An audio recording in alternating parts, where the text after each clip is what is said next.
आगे बढ़ते हैं, बात करते हैं बाबा बागेश्वर से जुड़ी हुई। दरअसल राजस्थान के सीकर में बाबा बागेश्वर का दरबार सचा था।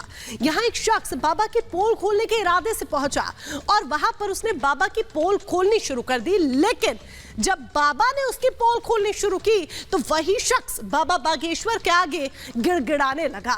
पूरी डिटेल्स इस रिपोर्ट के जरिए देखिए।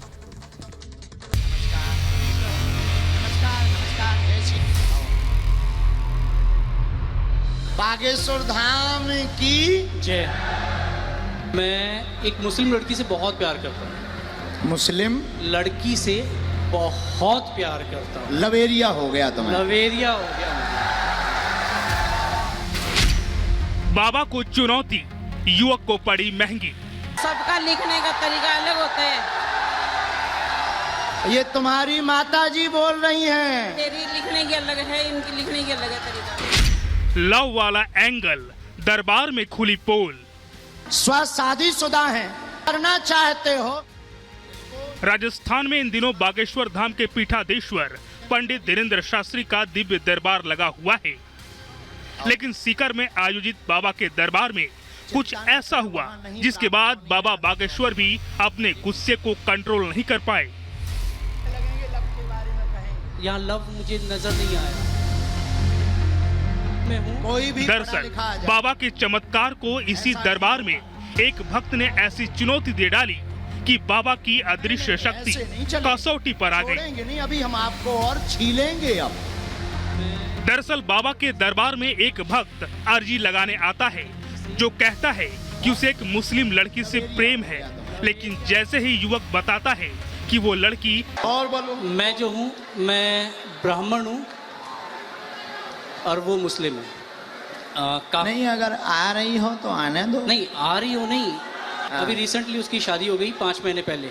आज भी अगर वो तैयार होती है तो मैं उससे शादी कर सकता हूँ। युवक की कहानी सुनने के बाद पंडित धीरेन्द्र उसे अपनी लिखी हुई पर्ची के बारे में बताते हैं और फिर यही शुरू होता है लव वाला एंगल। चिंता ना करें, वहाँ नहीं प्राप्त होनी है, न लफड़ों में पड़े। मैं देखूं से शब्द को लव बता रहे थे। युवक उसी बात पर सवाल खड़े कर रहा था। पहले तो बाबा भक्त को समझाने की काफी कोशिश करते हैं, लेकिन जैसे ही पंडित धीरेन्द्र शास्त्री को लगता है कि उनकी लिखी हुई पर्ची कसौटी पर आ गई है, तो वे अपनी लिखी हुई पर्ची को पढ़ने के लिए दूसरे भक्तों को बुलवाते हैं। दूसरी माँ को दरबार में बुलाया जाता है। भक्त खुद अपनी माँ को लेने जाता है, लेकिन तब तक पंडित धीरेन्द्र का पारा 7वें आसमान पर पहुंच जाता। फिर भी बाबा की बातों से सहमत नहीं होता है। फिर देखते ही देखते भक्त के पिता को उसके पिता भी डांटने लगते हैं। हालांकि अंत में पंडित धीरेन्द्र शास्त्री युवक के परिवार को आशीर्वाद देते हैं और कहते हैं कि उन्हें ये प्रमाण देना जरूरी था। वहीं बाबा बागेश्वर दरबार में हुआ ये हाई वोल्टेज ड्रामा अब सोशल मीडिया पर भी काफी वायरल हो रहा है। बता दें कि राजस्थान के बारां में बाबा बागेश्वर की कथा का आज दूसरा दिन है। बाबा की हनुमंत कथा के दूसरे दिन भारी संख्या में भक्तों के जुटने की उम्मीद है। दरबार ज्यों का त्यों चलेगा। Bureau report, Republic Bharat. देर तक और चलेगा।